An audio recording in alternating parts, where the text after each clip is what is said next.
My name is Vera Cortes. I run a gallery in Lisbon, mainly with Portuguese artists, and we have started our international program 2 years ago.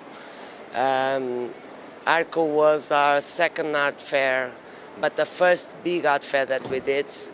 This year is the second year. It's very well organized. It's easier to visit, that it's really important. They enlarged the minimum booth to 65 square meters, so there are not small booths and nothing is packed. So it's easy to visit and to show, it's easier. And actually we have been in contact with a lot of international collectors. Last year there were, but we mainly see that Portuguese and Spanish were the majority. And this year that doesn't exist so evident.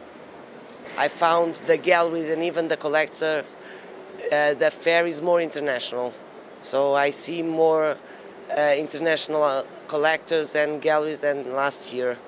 So it's a big change. We have Spanish, of course, Portuguese, all the Portuguese came to ARCO, but English, French, that last year also saw French, but you see galleries, even in galleries from Central Europe, you have more this year.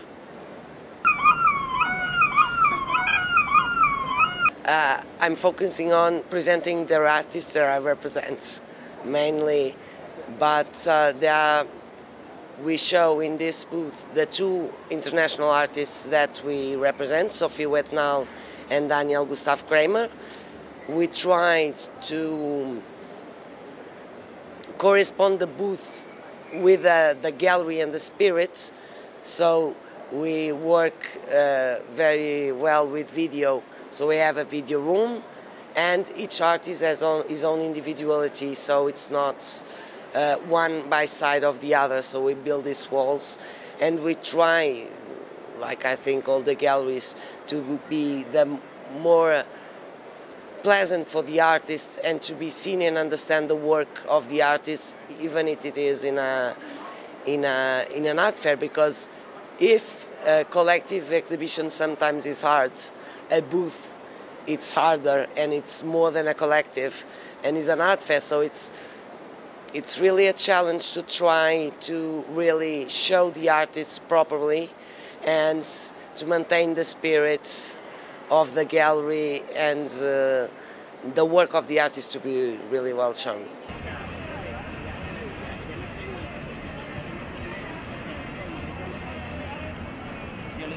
I studied international relationships, and I've been working for 8 years with fashion.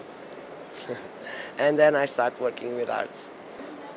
It was a passion. I really like art as a viewer, and I knew a lot of artists and so on.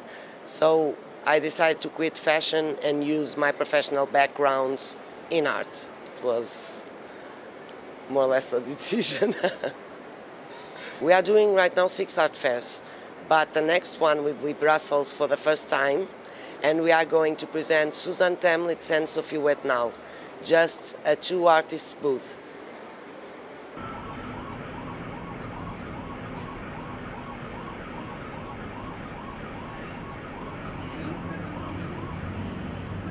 We did last year Miami, Pulse, ARCO, then Brussels, then Loop, and then Berlin Art Forum. That will be our 3rd year.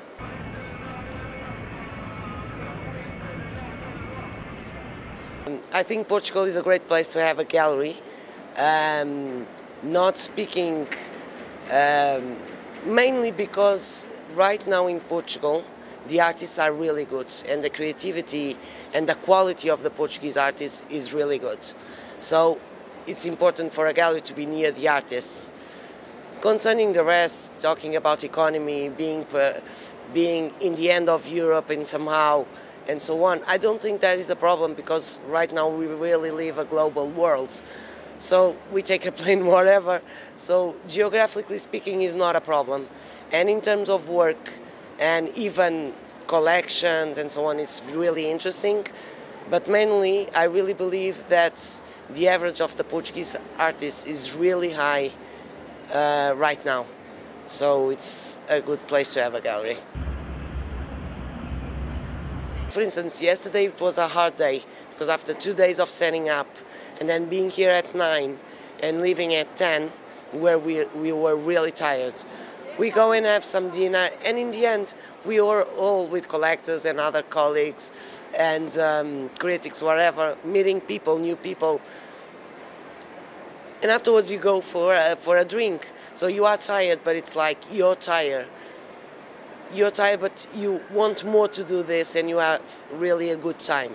So when it works well, and when the spirit is really like this, it's really nice.